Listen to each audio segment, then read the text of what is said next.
राष्ट्रपति पुतिन ने Trump Netanyahu से फोन पर बात की। ईरान पर अमेरिकी हमले के बाद ये पूरी बातचीत हुई। तो न केवल ट्रंप से लेकिन नेतन्याहू से भी बातचीत। एक तरीके से मीडिएशन यहां पर देखा जा सकता है पुतिन का।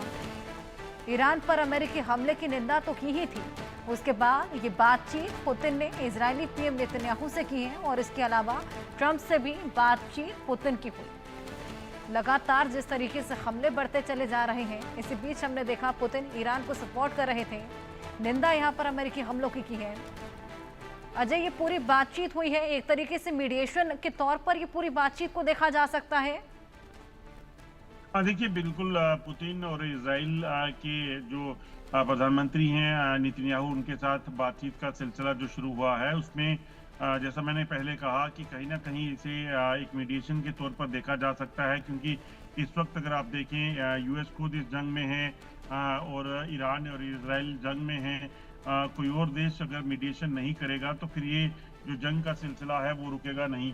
और जिस तरीके से लगातार ये जंग के हालात बने हुए हैं, अगर इस जंग के हालात को रोका नहीं गया तो यकीनन एक बड़ा नुकसान हो सकता है।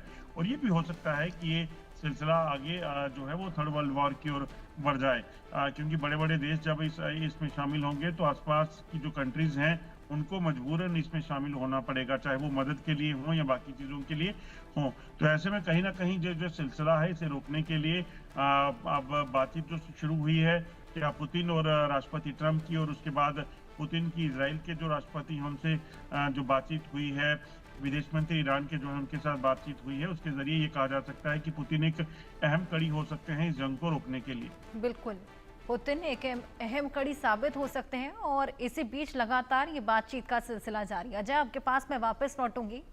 ईरान इजराइल युद्ध के में एक तरफ जहां मिसाइलें